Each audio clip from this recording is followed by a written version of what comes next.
صدق رسول الله صلى الله عليه وسلم. باب ما جاء في أسماء النبي صلى الله عليه وسلم.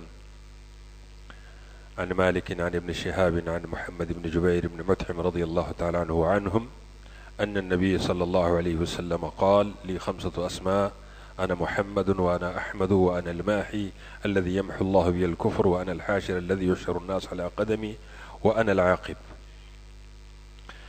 حضرات، یہ موطا امام مالک ہے جو مبارک مجموعہ ہے، اور کتاب اللہ کے بعد احادیث کی ذخیرے میں یہ پہلی تمام صحاح ستہ اور احادیث کے تمام موضوعات میں سے ان کو یہ سبقت، یہ شرف حاصل ہے کہ انہوں نے جناب رسول اللہ صلی اللہ علیہ وسلم کے علوم کو، آپ صلی اللہ علیہ وسلم کے احادیث کو، آپ صلی اللہ علیہ وسلم کے ارشادات کو اور اقوال کو بڑی عرق ریزی کے ساتھ، بڑی محنت کے ساتھ جمع کیا ہے، اور اس عرق ریزی میں امام مالک رحمۃ اللہ علیہ نے تقریباً 900 اساتذہ سے کسب فیض کیا ہے.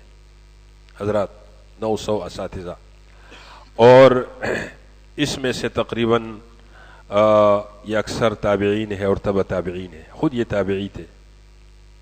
انہوں نے یہ مجموعہ جو ہے جمع کیا ہے، اور ان کے لیے بہت بڑی بشارتیں ہیں، ان کے لیے بہت مدینہ منورہ میں دار الہجرت ہے.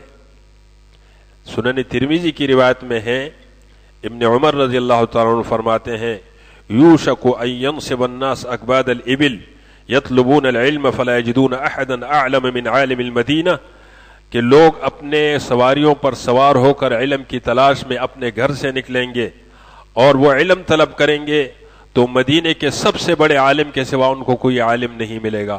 مدینے کے سب سے بڑے عالم کے پاس وہ سفر کریں گے. حضرت ابن عیینہ رحمہ اللہ فرماتے ہیں کہ یہ مدینے کے سب سے بڑے عالم شخص، سب سے بڑے عالم یہ امام مالک رحمۃ اللہ علیہ. حضرات، ان کو مدینہ منورہ سے بڑا عشق تھا. مدینہ منورہ کے اندر پوری زندگی گزاری، وہیں پر رہے، وہیں پر جیے، اور وہیں پر ان کے وفات ہوئی، اور وہیں پر جنت البقیع کے اندر مدفون ہے.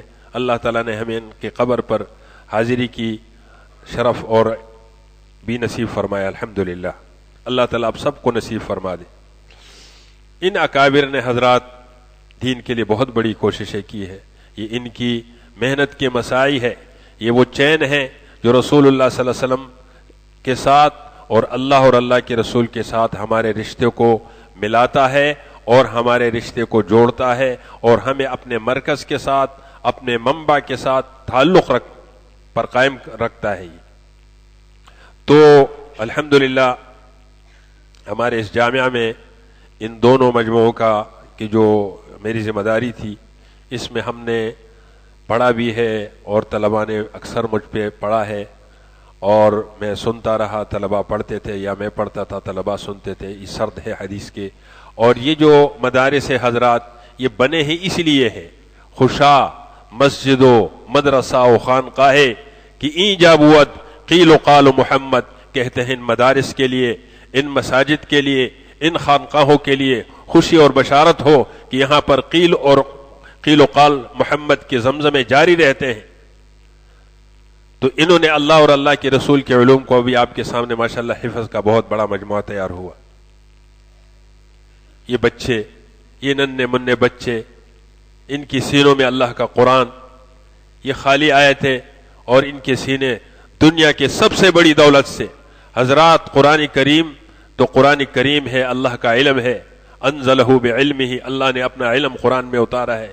یہ ساری کائنات قرآن کریم کی ایک آیت کیا کہ ایک حرف کیا کہ ایک نقطے کے مقابلے میں بھی دمڑی ہے.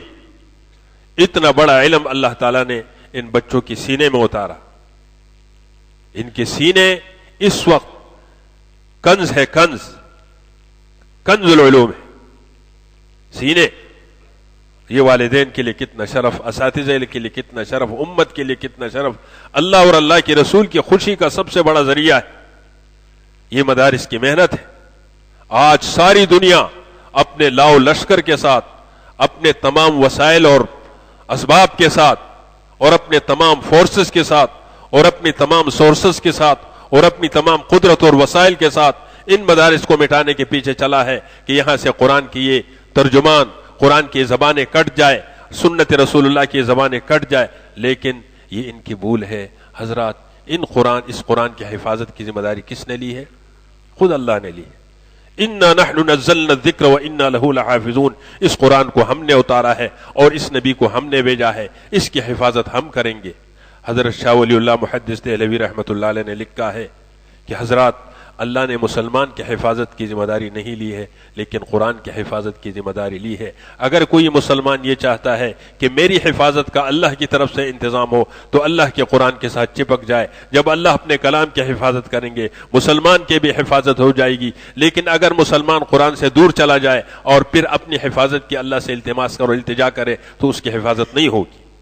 آج ہم دنیا میں مسلمان انفرادی اعتبار سے، اجتماعی اعتبار سے کیوں غیر محفوظ ہے، کیوں محکوم ہے، کیوں غلام ہے، کیوں مظلوم ہے، کیوں پسے ہوئے ہیں؟ اس لیے کہ ہم نے اللہ کے قرآن سے رشتہ توڑا ہے، اللہ کے نبی کی سنت سے رشتہ توڑا ہے. اللہ اور اللہ کے رسول کے ساتھ جہاں پر ہماری پناہگاہ ہے وہاں سے ہم دور چلے گئے ہیں، ہم غیر محفوظ جگہ میں آ گئے اور مسلمانوں کے حکمرانوں کی مت ماری گئی ہے کہ وہ بھی اپنی تباہی کے راستوں میں اپنی حفاظت اور اپنی بقا سمجھتے ہیں. ان کو اللہ کے کلام، اللہ کے رسول کی تعلیمات کے قریب آنا چاہیے جس میں ان کی، جس میں ملک کی، جس میں قوم کی، جس میں امت کی، جس میں دین کی، دنیا کی ہر چیز کی حفاظت کی گارنٹی اور ضمانت ہے، اس کے قریب آ جائے. وہ بھی لگے ہوئے ان اغیار کے ایجنڈوں کی تکمیل کے لیے مدارس کو پریشان کر، ابھی یہ کرتا، کبھی یہ کرو، کبھی یہ کرو، کبھی یہ کرو، کبھی وفاق کے ساتھ یہ کرو، کیا کرو. لیکن الحمدللہ نور خدا ہے کفر کی حرکت پہ خندزن، نور خدا ہے کفر کی حرکت پہ خندزن. پھونکوں سے یہ چراغ بجھایا نہ جائے گا، یہ چراغ بجھے گا نہیں، یہ اللہ کا چراغ ہے. یریدون ان یطفئوا نور اللہ بافواہہم ویأبی اللہ. یہ چاہتے ہیں کہ اپنے پھونکوں سے اللہ کی دین کی چراغ کو بجھائے. اللہ نے انکار کیا ہے، نہیں، تم نہیں بجھا سکتے ہو، تمہارا باپ بھی نہیں بجھا سکتا. یریدون ان یطفئوا نور اللہ بافواہہم واللہ متم نورہ. اللہ نے فیصلہ کیا ہے کہ اس نور کو اللہ تمام کر کے رہیں گے. وَلَوْ كَرِهَ الْكَافِرُونَ وَلَوْ كَرِهَ الْمُشْرِكُونَ. کافر اس کو کتنا بھی ناگوار ان کو گزرے لیکن یہ پورا ہو کر کے رہے گا. تو یہ حضرات اس پہ بہت سی باتیں ہیں لیکن اس وقت چونکہ ہمارے تمام اساتذائی سیاحی زدہ اپنے اپنے ختم اپنے اپنے موقع پہ فرمائیں گے، میں مختصر وقت کے لیے آپ کے سامنے گزارش کرنا چاہتا ہوں. یہ جو ہم نے اس وقت موطا امام مالک کی آخری حدیث پڑھی جناب رسول اللہ صلی اللہ علیہ وسلم کے اسماء کے بارے میں ہے. رسول اللہ صلی اللہ علیہ وسلم کے بہت سارے اسماء ہیں، جیسے اللہ تعالیٰ کے اسماء حسنی ہے، وَلِلَّهِ الْأَسْمَاءُ الْحُسْنَى فَادْعُوهُ بِهَا. اللہ کے اسماء حسنی ہے. ایسے رسول اللہ صلی اللہ علیہ وسلم کے اسماء صفاتی نام بہت سارے ہیں، لیکن اس حدیث میں رسول اللہ صلی اللہ علیہ وسلم نے 5 ناموں کی تخصیص فرمائی ہے، ذکر فرمایا ہے اور فرمایا ہے کہ میرے 5 اسماء ہے. محمد، یہ صفت سے علم کی طرف چلا گیا ہے اور ایسا نام کسی کا نہیں رکھا گیا. رسول اللہ صلی اللہ علیہ وسلم کا انعام ہے عرب میں، اور جس کی تعریفیں ہوئی ہے، ہوتی رہے گی اور جاری رہے گی، اس لیے کہ اس کے مالک اور خالق نے وعدہ کیا ہے وَرَفَعْنَا لَكَ ذِكْرَكَ. ہم آپ کے ذکر اور آپ کے تذکروں کو بلند کریں گے. دنیا آپ کو مٹانا چاہتی ہے، دنیا آپ کو نہیں مٹا سکتی ہے. اللہ نے وعدہ کیا اِنَّا أَعْطَيْنَاكَ الْكَوْثَرَ فَصَلِّ لِرَبِّكَ وَانْحَرْ إِنَّ شَانِئَكَ هُوَ الْأَبْتَرُ. تیرے دشمن کی جڑ اور اس کی دم کٹ جائے گی، تیرا نام بلند رہے گا. جناب رسول اللہ صلی اللہ علیہ وسلم. تو یہ جو 5 اسماء ہیں ان میں سے محمد ہے اور احمد ہے، جو مبالغے کا صیغہ ہے اللہ تعالیٰ کی تعریف کرنے میں بہت زیادہ. حضرات رسول اللہ صلی اللہ علیہ وسلم کی تعریف اللہ نے کی ہے، فرشتوں نے کی ہے، مخلوقات نے کی ہے، سب نے کی ہے. اور رسول اللہ صلی اللہ علیہ وسلم نے اللہ تعالیٰ کی جو تعریف کی ہے.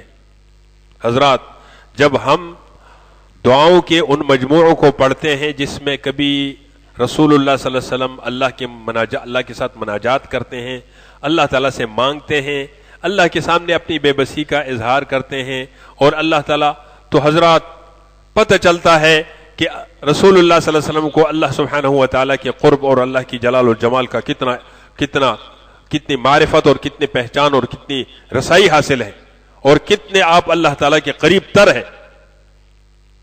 اسی طریقے سے وَأَنَا الْمَاحِي يَمْحُو اللَّهُ بِي الْكُفْرَ، میں وہ مٹانے والا ہوں کہ اللہ تعالیٰ میرے ذریعے سے کفر کو مٹائیں گے. حضرات میں کبھی حیران ہوتا ہوں جب صفا کی پہاڑی پہ عمرے کے دوران حج کے دوران کھڑے ہوتے ہیں اور خیال کی دنیا میں ہم 1400 سال پیچھے چلے جاتے ہیں اور میں سوچتا ہوں یا اللہ رسول اللہ صلی اللہ علیہ وسلم اس صفا کے پہاڑی پہ کھڑے ہوں گے، تنہا ہوں گے، آپ کو کوئی ماننے والا نہیں تھا، ایک شخص بھی آپ کے ماننے والا نہیں تھا، اور یہ مکہ اور یہ حرم بتوں سے بھرا ہوا، کعبہ بتوں سے بھرا ہوا، صفا پہ بت، مروہ پہ بت، پورے حرم میں بت، اور لوگ برہنہ کعبے کے طواف کرتے ہوں گے. رسول اللہ صلی اللہ علیہ وسلم یہ منظر دیکھتے ہوں گے. اللہ کا یہ مقدس گھر جس کی حرمت کی اللہ نے قسم کھائی ہے. ابھی قاری صاحب تلاوت فرما رہے تھے والتین والزیتون وطور سنین وہذا البلد الامین، اللہ نے اس شہر کی قسم اٹھائی ہے. لیکن حضرات وہ مشرکین نے اس کو اتنا ناپاک کیا کہ بتوں سے اور شرک سے اور کفر سے اور بت پرستی سے، اور رسول اللہ صلی اللہ علیہ وسلم حضرات تنہا کھڑے ہوئے اور آپ نے عزم کیا کہ میں اس پوری دنیا کا وَأَنَا الْمَاحِي، میں اس کفر کو مٹاؤں گا. اور یہاں پر توحید کا جھنڈا، اللہ کے گھر پر توحید کا جھنڈا، اللہ کے حرم پر توحید کا جھنڈا، عرب پر توحید کا جھنڈا، جزیرے پر توحید کا جھنڈا، اور پوری امت کے دل میں اللہ کی توحید کی شمع روشن کروں گا. تو حضرات کتنا عرصہ گزرا، کتنے عرصے کے بعد مکہ فتح ہوا؟ جی کتنے سال گزرے تھے صاحب؟ فتح مکہ ہوا، بعثت کے بعد 18 سال میں رسول اللہ صلی اللہ علیہ وسلم نے انقلاب برپا کیا. ذرا اکیلے، حرم صاف، کعبہ صاف، صفا مروہ صاف، بت ختم، برہنے ختم، جاء الحق وزهق الباطل ان الباطل كان زهوقا. باطل کے لیے بھاگنا ہی ہے ان کا مقدر ہے. شرط یہ ہے کہ اہل حق میدان میں ہو، اہل حق میدان نہ چھوڑے، اہل حق میدان میں رہے. تو باطل کا مقدر کیا ہے؟ بھاگنا ہے، ذلت سے دوچار ہونا ہے، خواری اور شکست سے دوچار ہونا ہے. تو رسول اللہ صلی اللہ علیہ وسلم نے فرمایا کہ میں وہ ماحی ہوں جس کے ذریعے سے اللہ تعالیٰ نے کفر کو مٹا دیا، اور میں حاشر ہوں، اللہ تعالیٰ میرے جھنڈے کے نیچے انسانیت کو جمع فرمائیں گے. اللہ تعالیٰ ہم سب کو جتنے حاضرین ہیں اور امت مسلمہ کو رسول اللہ صلی اللہ علیہ وسلم کے جھنڈے کے نیچے جمع فرما دے، اور آپ صلی اللہ علیہ وسلم کے دست اقصر سے ہمیں ابے کوثر پلا دے، اور اللہ تعالیٰ آپ کی معیت ہمیں جنت میں نصیب فرما دے. وَأَنَا الْعَاقِبُ، اور میں آخری نبی ہوں، سب سے عقیب میں اخیر میں آیا ہوں، خاتم النبیین ہوں. اس لیے رسول اللہ صلی اللہ علیہ وسلم کو ختم نبوت کا جو رتبہ اور مرتبہ حاصل ہے حضرات، وہ درجہ ہے جو اللہ تعالیٰ کو الوہیت میں توحید میں حاصل ہے کہ اللہ تعالیٰ کے سوا کوئی الہ اور معبود نہیں ہے. اسی طریقے سے ختم نبوت میں رسول اللہ صلی اللہ علیہ وسلم ہی خاتم النبیین ہے، آپ کے سوا کوئی خاتم النبیین نہیں ہے، اور آپ کے بعد جتنے ہیں، جتنے دعوے کریں گے وہ سب جھوٹے اور ملعون ہیں.